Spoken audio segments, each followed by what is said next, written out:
Welcome to Monday through Sunday. I'm Logan. I'm Sanam. And I'm Lane. We're best friends, the founders of Blossom Brands, and the hosts of this podcast. We can't wait to take you behind the scenes of running a 7-figure agency with our best friends. We're sharing our mistakes, our lessons learned, and giving you tactical advice to build the career, the business, and the relationships you dream of, and a life you don't need a weekend to escape from. So let's get balanced and let's get down to business. Welcome to the show. Hello, guys, and welcome to this week's episode of Monday through Sunday podcast. Logan and I are coming at you live from our Dallas office today. How are you? I am good. So impressed by you, second recording back to back. I know, but can I tell you, I'm so excited to go home tomorrow. I'm excited for us to go shopping after this. I'm so glad because I feel like let's not skip over that. We make these plans and then like we hit the afternoon and we're like, we're too tired. Yeah. And I'm like, no. 3 of us, well, probably 4 of us are going to Honor Bar with lunch for lunch. And then we're going to go, I need to go to Lilene. I really need to get a maroon sweater. I've been wanting one forever. Let me have it. Shh, wait, love you. The same one that you just got? That was the mini. Oh, okay. I learned that was the cropped. Okay. I want a long one. I realized all the sweaters I have are like the one I'm wearing now that like have like a slight tuck. Okay. I don't like it. The front tuck. I want the straight line fall to flat. Got it. That makes sense. Then I have to go to Goyard because I need to see the cost of this stupid backpack that my brother wants for his birthday. That like to see what it would cost if the family would all go in on it for him. Is he getting it to match his duffel bag? Yeah, because he got that in green, right? Yeah, and he already has the matching Louis Vuitton sets. What? Why do we need more? We love him. I can't say why. Like girls have 1,000 purses and clutches. Yeah. But like, anyways. So yeah, I'm really excited to go home tomorrow to chill. But before that, we're gonna go to Honor Bar, Lilene, Goyard, and then we're gonna go to North Park, Abercrombie, try on some jeans because who is this creator that you found on TikTok that's really influenced us? Oh my gosh, I'm not gonna remember her name. Haley Ivers. Oh. Great. Fabulous. Haley Ivers. I discovered her TikTok and actually I feel like I obsess over people on TikTok a lot, but she was special because I feel like oftentimes I'll obsess over this creator and be like, wow, I love their outfits. I like need to emulate it. But in order to emulate it, you need to get like that exact top that they have or that exact piece of whatever. And her outfits are such good, like interesting, but capsule wardrobe type of looks. Yeah. Like it's a button down, a mini skirt and a tall black boot, but she makes it work by the trick, which I don't know.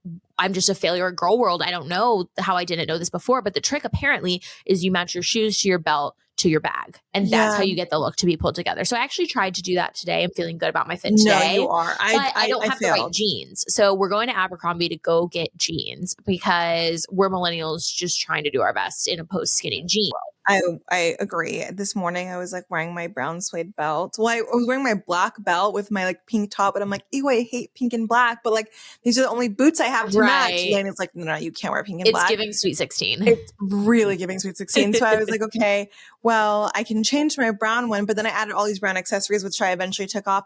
Anyways, Lane was like, who are you trying to be this person? Like before you used to like always be like, Lane, why do you care so much? And I'm like, I guess I was just a really late bloomer in fashion because like now I'm trying to understand why don't I ever wear like that one piece in my closet because I have nothing to match it with. Right. So I want to Well, you and I are both really bad event shoppers. Yeah. Like we will shop, like we will like ball out on like the formal dress for the wedding we have coming up. Yeah. And then like on an everyday, like casual Tuesday when I want to go get lunch with my girlfriends, I have nothing to wear. Yeah. So that is my goal of 2024.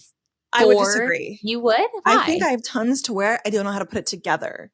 I also have that problem. Yeah. It's very different. It's like, I have so many good basics, but I'm like, how does this go with this? It's the styling. The styling. I don't have that mindset. And how do you learn that? Like, do you watch YouTube videos? Well, I think you're either born with it like Lane Catherine, or you're doing what we're doing, which is the Pinteresting, the TikToks of the world educating us. So now I need to find a pair of brown suede boots to match my brown belt. The end. Done. In Trent. Logan, do you have a personal and professional best for today? I do. I am so proud to report that I have rejoined the 5 a.m. club. We love to hear it. We are back, baby. We are feeling great. What day is it? It's the 5th day of the year. So day 5, back in the 5 a.m. club. Boom. Wow. Love that. And it's been great. Honestly, this is something I did like for a good amount of time last year, like probably the first like 3 or 4 months of the year. And then it just kind of fell off. Traveling, I think, was really hard because we were in LA a lot. So when you go to Pacific time, waking up at 5 a.m. Central time, it's 3 a.m. Like that's just not sustainable. So I feel like travel kind of like knocked me off track. But this year I am back at it and I am so excited because I just feel so good when I wake up early. It's so quiet. It's so peaceful. I wake up, I do my devotional, I do my ice roller, I make a matcha at home, and I just like center myself before the day starts, before I go get a workout in. It also increases my odds of getting any sort of workout in every single day, even if it's only 10 minutes because I have ample time because it's so freaking early. So yeah, that's my personal best. I've rejoined the 5 a.m. club. If anybody, I know we've talked about this book on the show before, but clearly it's changed our life because we won't shut up about it. So if you haven't read this book, one more plug for what's his name? Robin Sharma's 5 a.m. club book has changed our life. Great one to read for the new year as well. And if you want to join me, let me know and we can hold each other accountable. I am in the 5:15 club. That's fine. No, to me, 5 a.m. is like any time between the window of 5 and 6. So like my alarm is also at 5:15, but like I'm not going to beat myself up if I actually roll out of bed at 5:30. I just need to be like are important. Conscious. I need to be driving by 5:30 to then get to my yoga class at 5:45, park, take my time to contemplate my decision, walk in, open my mat, take a few minutes to stretch, then I'm good to go. So you leave the house within 15 minutes of waking up? I'm trying to. That's so impressive. Yeah. I like can't get out the door in less than 30 minutes. As long as I do 5:35, I'm fine. That's really impressive. Because also I need to buffer in time, like walking to the elevator, getting down, walking to every minute is so important, that 5 to 6 hour, 5 to 6 a.m. window. See, and I have to buffer in time to lay in bed and be pissed about having to wake up for like at least 5 to 10 minutes. And then I'll actually get up. Exactly. All right. Well, I'm going to lead us into today's topic, which is 2024 planning for your business. Last week, we talked about planning resolutions for yourself and doing 2023 reflections. And now we're going to apply that to the business side of things, because we always are guilty of like getting together, the three of us, and talking about, okay, like this is what we want to do, and kind of just like bantering, figuring it out. But this is the first year that we came in with a plan. We came in prepared. You and I created the deck. Lane was obviously on maternity leave and talking about the things that we wanted to cover in the meeting. And I feel like that was so effective for us in being able to actually make it one of our most productive meetings to date in business. So we're going to walk you through exactly the steps that we took, the things we analyzed, and hopefully you guys can get some takeaways as to the things that you can do for your business, or if you're in the corporate really, things that you can present to your team, or different ways to just think about things. It's so important to be able to think about so many different aspects of the business, whether it's yours or not, to really grow it in a way that's meaningful. So today we're going to walk you through all of those things, and we're super excited. Completely agree with everything you just said. I think we have never come into a year with our guns blazing more than we're coming into this year. Not only because we launched the podcast last year, so there's just I heard of something recently, and it was like, once you climb a hill and you reach the top, it was actually Jason Derulo talking on Ed Milet's podcast. He's apparently a really hardworking guy. Why like he was so inspirational. His one-liners would give me like Pitbull energy. What's his one-liner? Just like the one-liners, what you were saying of just like the climbing to the top. Oh yeah. So anyway, he was Jason Derulo. That's his thing. Yes, I knew he had a thing. So once you climb the hill, then you can see all these other hills that you want to go climb. And I feel like 2023 was us like climbing our first big mountain and like launching the podcast, rebranding our business, launching new service offerings, the warm-up year, increasing our client caliber. And now we just see so many other mountains that we want to climb. And we can't do that unless we come prepared. So major shout out to you, because you are the one that really spearheaded this. You ideated it, said that we needed to have this meeting. All I did was book the conference room. And then I got in, I saw your slides you had ready to present, and I was like, oh shit, like she's ready to go. So I went in, did the same, but I just really want to like shout you out, because you really led this process. And I know we're going to have our most successful year yet because of proper planning. Thank you so much. I'm so excited about it. And I feel like all of our slides together really delivered everything that we intended to. And obviously Lane being on mat leave and her being like a little bit disconnected from the business coming in, it really fired her up, what she spoke about last week. And that's the best thing, is when everyone feels fired up about the business. And when we were also talking about our reflections last week, we both identified that despite how big of a work year it was, our highlights, none of it included work, which just felt really good. Like we had a lot of good balance, whereas before, the years prior, everything was so work focused. And now we're really able to really focus on our personal lives at the same time, the year that we had our biggest success with our business. So it really all worked together so so beautifully. It's all about balance, baby. All about balance, Monday through Sunday. Okay, so the first thing that we did is I want to suggest creating a deck. Having something visually to present is so important to be able to really visualize everything. Like it sounds like trivial, but you actually need a visual element where everyone is able to equally reference the data that you are speaking to in front of their eyes versus just relying on you reading everything. So I created a deck in Canva. It is the best platform in existence. We love Canva. So easy to use. So we created Canva slides. That way I was able to send it to Logan and we were both able to make updates in real time versus if we were working on like PowerPoint, you'd have to save it, send it back. Do people even do that anymore? Well, they probably work on Google Slides. Do you remember the days where you'd have to like change the file name slightly? It'd be so like annual presentation V1, edits. V2, V3. And then I would also add like extra little dots before the PPTX to like make it a subtle change. Yeah. Those small little things. Subtle. Yeah. Yeah. And so with this, it's so easy because you were able to jump in. Then I was able to make edits in my slides, like while you were still working on yours. So recommend working in Canva. So the first thing I did, because I will say we ended the year with some shocking information for our business that wasn't exciting for us. And I feel like we were all kind of still carrying this information because it happened to us before we entered our holiday hiatus. Can I add? It was bad news. We got multiple like rounds of bad news within a short period of time. Like I don't want to sugarcoat things that were out of our control, which was just like a hard pill to swallow. And I feel like we're all carrying this energy going into the new year of like, this is the last thing that happened with work. It sucks, whatever. So I decided to focus on our 2023 wins. So I had 4 pages of wins. It is very easy to overlook your wins, but when you actually think about it and drill down to all of the things that happen in your business, nothing is too small to be considered a win. I did everything from like we gained 90 new subscribers on YouTube to our revenue goals and everything that kind of happened in between. I think it's so important to cover the whole gamut of everything. And it really put us in a good mood. We were like, wow, like we didn't realize this happened. Oh, this is great. And so starting off, it's like how you deliver feedback. Always sandwich it with some positivity. So we started off with positivity, going with the key wins. Highly recommend doing that. And I'll also just add, I completely agree with that's the right place from a mindset perspective and just like setting the stage. And I think specifically from a tactical perspective, by taking a look back at everything that we accomplished in 2023, it helped me to set more lofty goals for 2024 without feeling like they were unrealistic. Mm-hmm. So I feel like the first time I thought about like, what are our goals for this year? I was like, oh, maybe we'll get some more listeners for the podcast. Maybe we'll sign some new clients. But when I actually looked back at everything we accomplished in 2023, like this show didn't exist prior to that. Yeah. And like we got this completely off the ground in among so many other things in just one year. So I think not only was it great to start with some positivity, but it also sets your mind up to be hungry and to be ready and to know that you can achieve what you set your mind to in the new year. Exactly. Then I transitioned us to the sales process. So the sales process is crucial for every business. So for us, obviously it's signing clients. For a product-based business, it may be selling products. There's so many different types of selling, or there's so many different types of sales in every business. Like ultimately you have to make money somehow and you're selling something. And so for us, it's selling our services in the marketing industry. And so I wanted to go back and really understand our close rate for sales. I feel like it sounds so obvious to do that, but shockingly, it's not. So many businesses just say, okay, like let's lean into this more. Let's lean into this more. That's working. This working. We are a data-driven agency. So I want to treat how we treat our clients the same way as our internal strategy and our internal approach.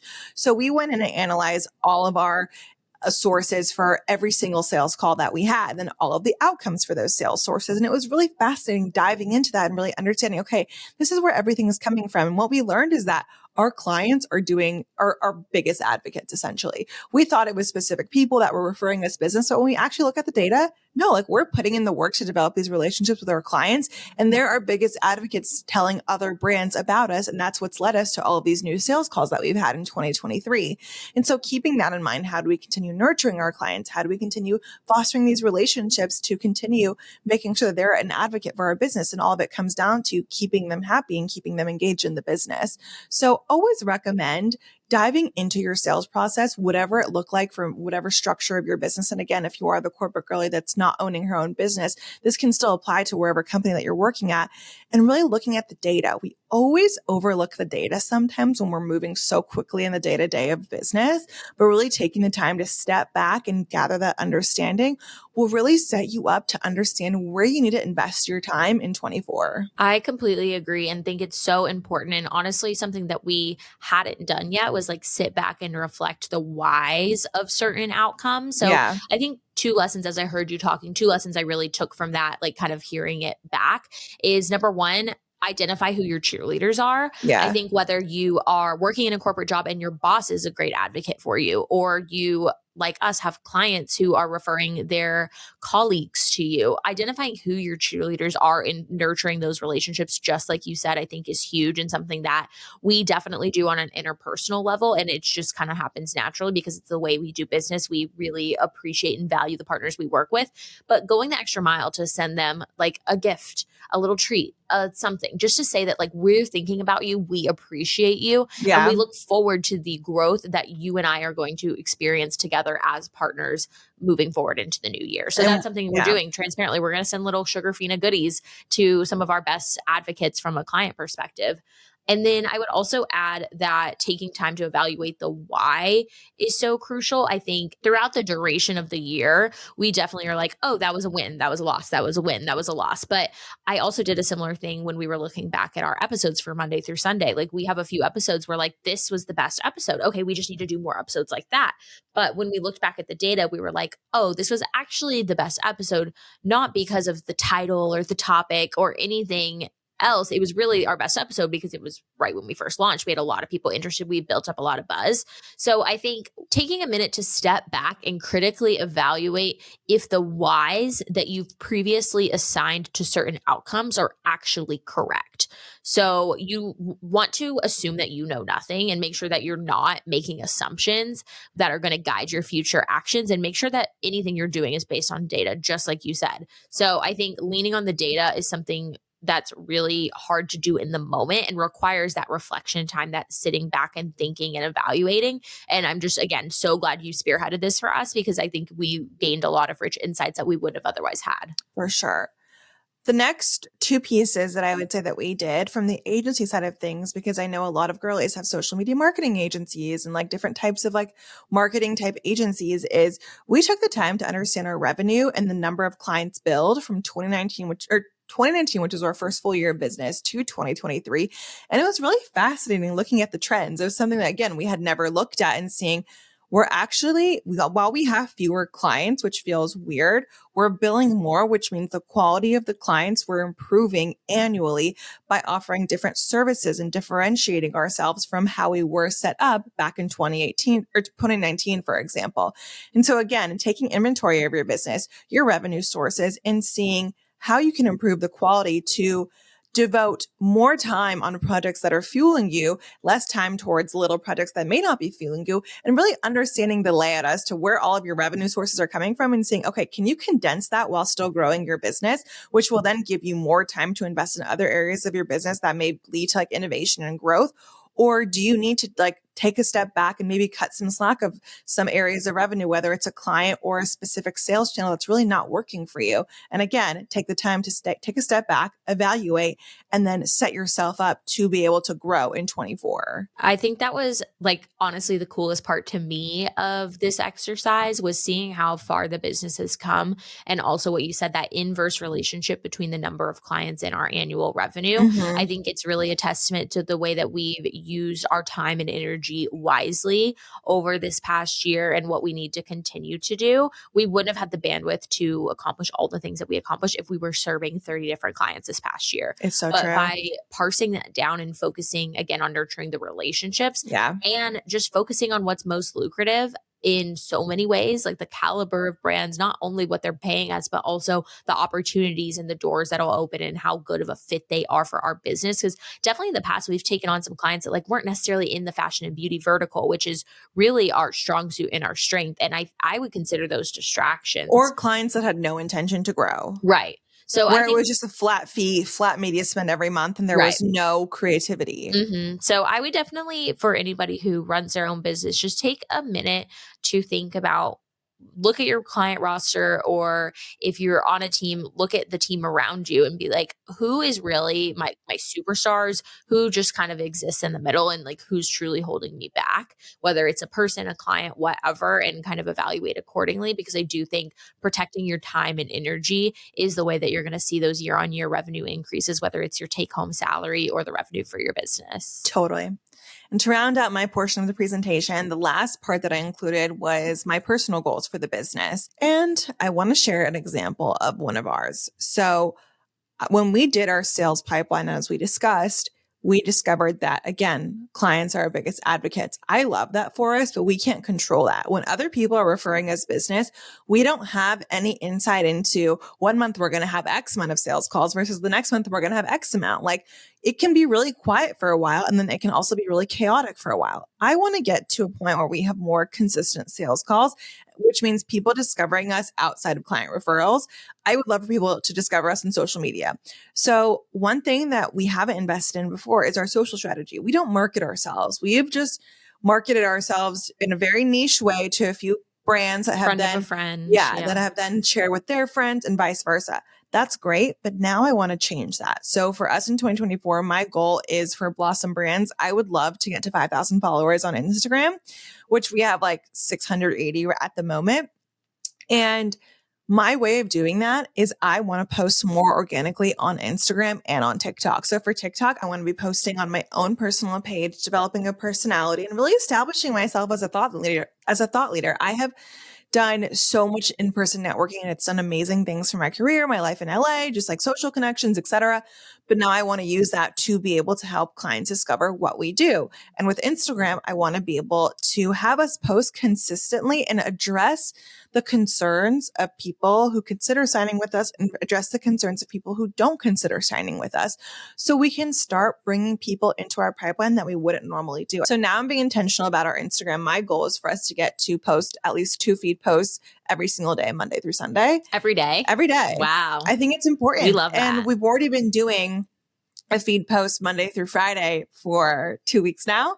And we're seeing like some traction, and it's fun to be able to like see responses from new followers, or just like general responses in DMs, or even see brands with followings follow us. Like, that is the coolest thing, is like, okay, I see that you are finding value in the content that I'm posting. You are a credible brand. You have lots of followers, whatever, you have an engaged audience. So now I'm getting people in my like warming era of like, okay, they're now in their introductory phases. We're going to bring them down the path of like the funnel, the conversion funnel that we always talk about with our clients.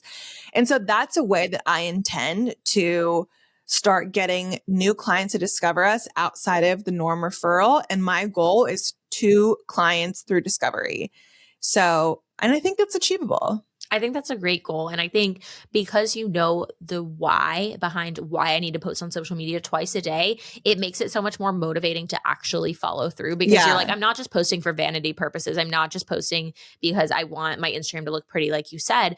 You're posting because we want to get new clients and we want to make more money. And that is really freaking motivating. And there's a lot of other things we want to do besides make money, but let's be real, in any business, that is the ultimate goal. And so I think when it comes to something as vulnerable as like putting yourself out there on social media, knowing that you're doing it for the good of your business and knowing that there's a strategy behind it makes all the difference in the follow through. Helpful content for people. Yeah. It's not just like, look at my thirst trap. Right. It's like literally helpful content. And I think also by the time that we are introduced to a potential new client and we get on the phone with them, if we've been nurturing them, like you said, with that type of content, all their questions are already answered. And we our close sales the path calls, to purchase so much quicker. Exactly. Our sales calls should go from being 30 minutes to being 15 minutes and Boom. being like, okay, I had a question on this, question on that. Check, done. Let's go. And Amazing. I think that'd be the ultimate goal, because right now we're getting on the phone with people and it's a cold phone call. Essentially, there's one email to set up the call. We get on the phone and then we have to introduce us. They introduce themselves. We talk, we flirt. And if that process could be done at scale with a wider audience versus a one-on-one phone call, that would be such a better use of our time, a better use of the client's time. And we would know that we really had good synergy prior to entering a partnership with them. Completely agree. I would say that rounded out my portion of the presentation. Logan, what were your learnings and takeaways from doing this exercise? Yeah. So again, I think what I saw, and I tried not to read your slides before we actually talked about them together, but I did have to go in and do some formatting because I'm psycho like that. And so I don't format. Yes, but that's completely fine. We love you for that. Yeah. But I am psychotic. And so I was like, I glanced at synopsis, but I really tried not to read them because I wanted you to explain everything. But from seeing what you had done, it kind of gave me the guardrails about like the vision. And I thought that was really helpful. And I think that is so helpful because, like, for example, a lot of teams always kind of like create their own like portion of the presentation and then wait to present in front of each other. But when you share your slides ahead of time, it kind of gives you insight into like, okay, this is how she's thinking about it. Let me change my gears a little bit. And not to say someone else's thought should change your direction, but it helps kind of fuel the creativity sometimes when you're like working with a clean slate and don't know where to start. So I actually think that's helpful. It definitely helped me get started. But I will say on the flip side, I didn't want my thoughts and recommendations to be too heavily influenced by the direction I knew you were headed. So what I did after like taking like the bones of what you had started, I closed my computer. I did not look at it. And I took my iPad out and I independently like journaled on like I made like a list of like some bullets and like what I wanted to talk about. And I independently journaled on my iPad. It came up with some like key challenges, key things I wanted to address, some new big random ideas that I threw out of left field and you guys like really received well.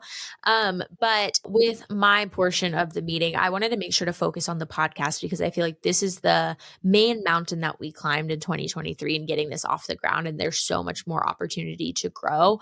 So what I really wanted to focus on is like, frankly, we have very limited learning so far. We launched this in October. So we're on this is our 16th, 15th episode. Something like that. And we're really in the early stages of growing our audience, of figuring out what you guys want to talk about. Was it the title of this episode that made it blow up? Was it the fact that there was 2 of us on or 3 of us on or a solo? Like we're still figuring all these things out. So if you want to let us know what your insights are, we are all ears. But basically our job with the podcast is to look at the data and figure out what the data is telling us that you want to hear. And so what I did was I took all of our episodes and our analytics will give us information on like who listened in the first 7 days, who listened in the first 30 days, who listened in the first 90 days, which tells us not only initial interest of the episode launch, but also when people come to our show later, which episodes are they specifically seeking out to click on and listen to, which speaks to how engaging the title is, or if the topic is something that anybody even wants to hear.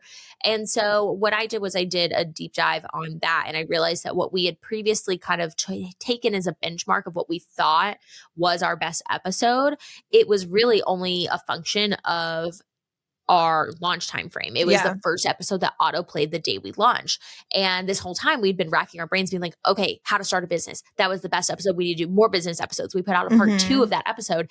And it was under this false assumption that that was the topic that you guys want to hear the most about. But when we looked at the data, we actually were like, no, this was a function of launch day, and the longevity of that episode has been on par with all the other episodes. So frankly, we're starting at ground zero and figuring out what is the best topics that are going to resonate. But also that's not really our point with the podcast. Like we're here to talk about so many different aspects of living a balanced life. Yeah. So we're wanting to be data informed and data led, but not data obsessed when it comes to topics. So unlike the business. Yes, exactly. Unlike the business where there's a clear dollars and cents with the podcast, this is really our passion project. Like we're here because we want to be, and we have so much to talk about. So it's really just figuring that out. And I think taking that step back again, making no assumptions and knowing for a fact that you're not yelling where the data whispers, I think is really important. So true. You did such a good job kind of like painting the picture for us of like, this is what we thought. This is the reality. So this is how we're going to move forward. There's no clear path, but this is what I think.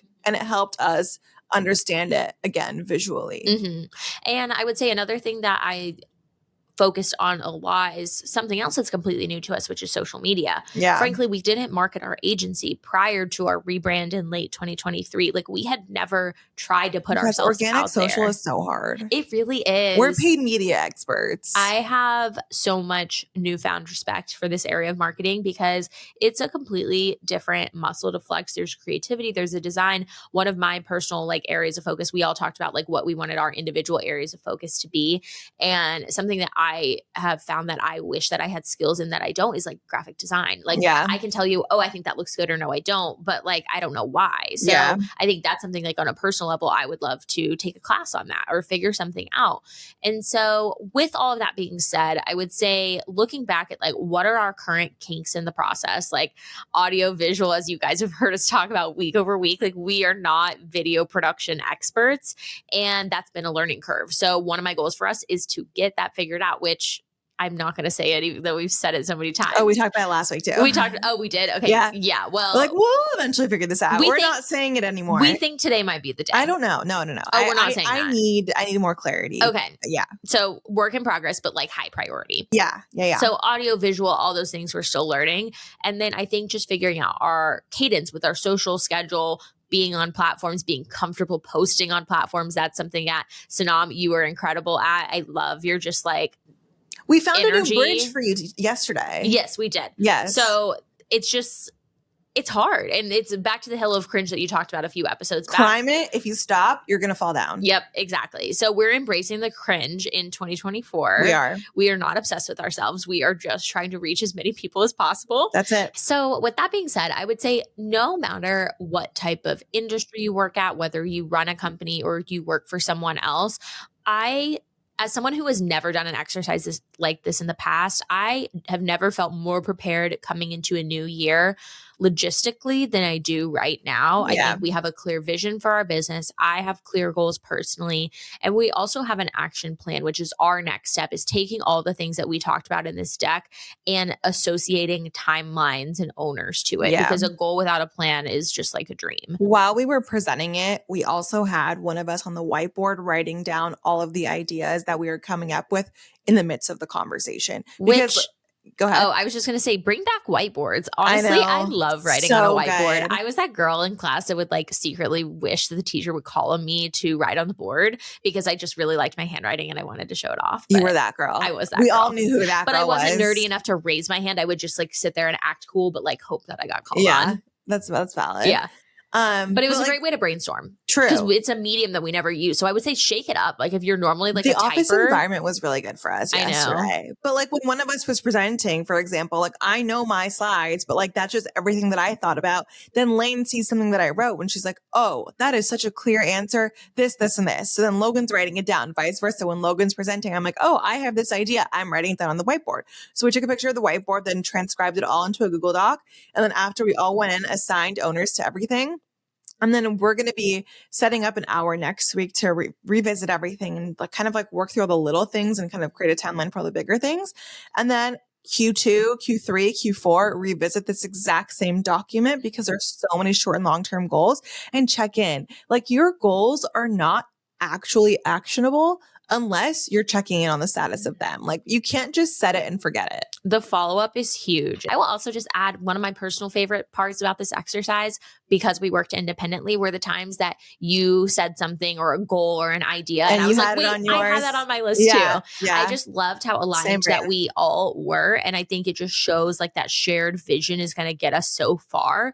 And it was just validating, like something that I was like, oh, I don't know if we can achieve this. So like, I'll just put it down. And you were like, no, we're achieving this. I think like that joint confidence is just like propelling us forward. And I'm so excited for the year to come. I think that wraps up this episode. I think so too. Logan, do you have an action item for us today? I do have an action item.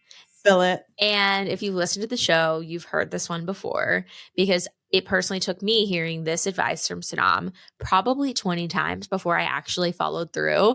My action item of the week is to literally download Libby, the library app. We've talked about it so many times. Girl, save your money. I'm so embarrassed. I've been paying for books, but I, as you guys know, just moved. I got a Fort Worth library card. I did it all online. It was so easy. I didn't have to go to the library. I will say most libraries require you to go in person, but there are some that allow you to get library cards online. Right. But I didn't have to go to the library, which is what I'm saying. Which amazing. Is why it's even more pathetic that I took so long to do this. It's embarrassing. And so anyway, finally downloaded Libby.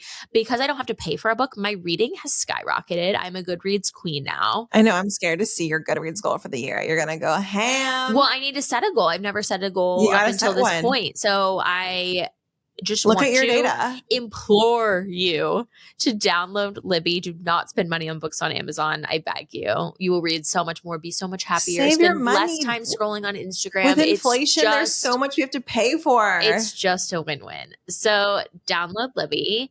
And if you need any book recs, we are always talking about it on the show. And follow us on Goodreads because we're always reading. Yes. But actually don't. Yeah. Because I don't want people to see how much personal. smut I read. Yeah.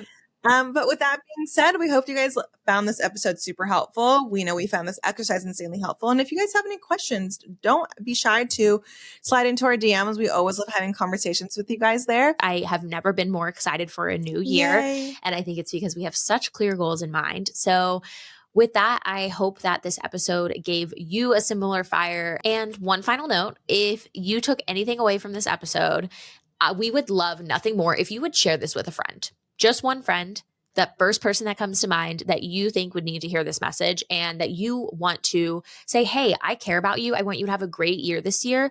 And this is something I'm doing. Maybe we can do this together. I also think sharing your goals with somebody else is so impactful. So I would invite you, reach out to your friend, your sister, your colleague, and do this exercise together. Set goals for yourself. Hold each other accountable. And I think there's just no greater way to show that you care about somebody than telling them that you care about them achieving their wildest dreams. So with that, thank you guys so much for listening to today's episode, and we will catch you on the next one. 2024, here we come. Bye, guys. Thanks so much for tuning in to this episode of Monday through Sunday. If you're building a career, a business, or any relationships, we know your time is valuable, so thank you for spending it with us. With that in mind, we would be so grateful if you can spare 2 minutes to rate and review this podcast. Your reviews help spread the message to more people that work doesn't have to suck. By the way, if you're looking for your community, join us on Instagram and TikTok at Monday through Sunday Pod. We're all about connecting our like-minded listeners together. Let us know if there's anything you want us to talk about by sending us a DM. We'd love to hear from you. Thank you again, and we'll talk to you on the next episode.